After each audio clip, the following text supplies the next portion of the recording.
Right, let's move on to the final game. Rangers 3, Dundee 1 at Ibrox. Dundee actually took the lead in this one 5 minutes in through Amadou Bakayoko. Rangers equalised with Cyril Dessers. A controversial James Tavernier penalty. That's not the first or last time we're going to say that this season. So Rangers got in front. Abdullah Siva added the third not long later. And it looked like it was going to end up being a bit of a rout.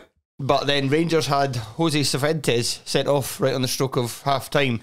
And that meant that they played the entire second half. 10 men, but are the referees on their side or not? I don't know. And Dundee played the entire second half against 10 men, but couldn't really create much to get back into the game. I mean, you feel like they really Dundee and the team doesn't work as well. Obviously, without your best player. Yeah, and Beck wasn't. Owen Beck wasn't playing. Beck wasn't playing there, but they went back to their 3-5-2. But they went to 4 at the back again once the red card came out. They tried to get some extra. Try to get wingers into the game. Yeah, try to get wingers into the game. Tiffany making Tiffany and Riley coming on. Yeah, because it's like Tiffany's really been. It's like they signed him. It was a good move for him. It seemed like a smart move for him. It was like the right club, I thought. And it's just been. It happens sometimes, and I don't even know if it's their fault. Just that they find a shape and it doesn't work for you. And if you're a winger and he lands on the 3 at the back. I mean, the amount of teams that play 3 in the back in Scotland, wingers are going to die. There's no room for them. When it comes to our top 12 wingers, it's going to be impossible. We have to do top 12 wing backs. Jay Henderson's going to get in there just by default. It's just a bit. So it's like Scott Tiffany. It's really no work to it for him. I don't think it's really his fault. Just what happens in the team. But yeah, Dundee, Bakayoko, big goal. Do you like Bakayoko? Yeah, I do. I like him a lot. I think he's a really fun player to watch. He's my type of Scottish Premiership striker. Are you that good at football? Not entirely sure. But you are effective. You are bring a bit of chaos and just have the ability to make the ball stick high up the park just by being a fucking pain in the arse. Aye, because I know Rob's a big fan. He really likes him. But the penalty, I'm not having that. Just not having it at all. I don't like to do the conspiracy stuff. I hate all that shit. I can never be arsed with it, but Dundee aren't getting that penalty at the other end. No. They're just not getting it.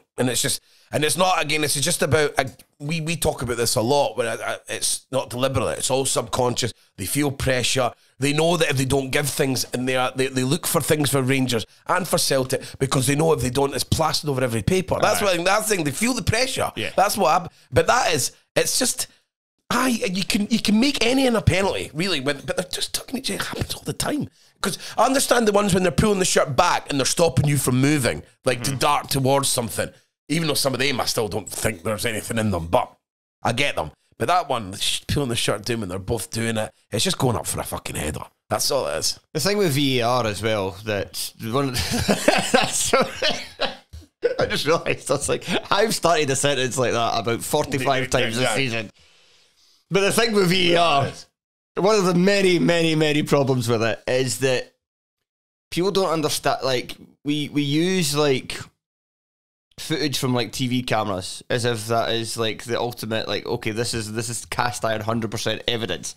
But sometimes things can be distorted. And one thing that gets distorted in still frames and in slow motion is power and force.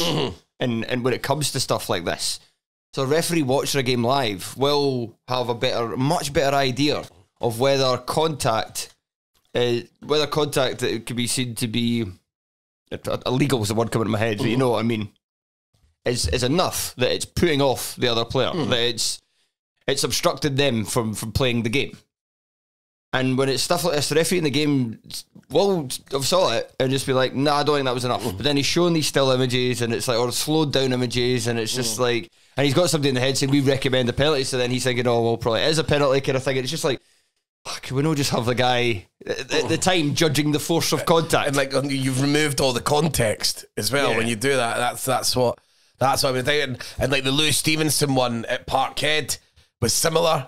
Once you do it, you can see there's a little bit of contact, but when you're watching it live, you notice down the side, it's just a trail, like the ball's miles away. It's a coming together rather than a tackle. But yeah, once you do it, probably by letter law, you can work out, and it's just, it's We don't need to go in everyone. Everyone knows it's fucking shit. I even think the people who really, really wanted it have finally realised it's absolutely shit. Yes. I don't think there's really much else to say about this game. Rangers made a few changes and still looked good. Like, I think there was 5 changes for the game in midweek and still managed to pull out a convincing result. So that's good for them. But that's all really there's about to add to this game. Dessers looked a bit better than he has, but still. Yeah, and just with Dundee, it's like the worst. Peraltes went off injured as well. That's not good because he's also a ball player.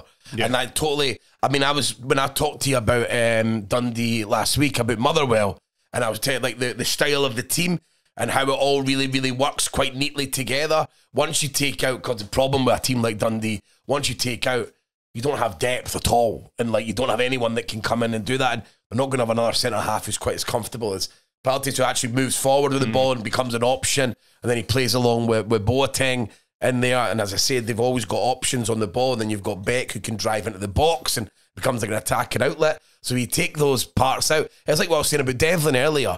Like your centre halves when you play the back three, because you're playing with so many defensive players, they actually have to become attacking outlets. Part of their game has to be to do that because you've got those numbers, and like that's totally taken away from Dundee there. But they'll be really disappointed that they've played. Like, it must be a combination of about 90 minutes against 10 men over the last 3 weeks, and they've got a point to show for it. Yeah.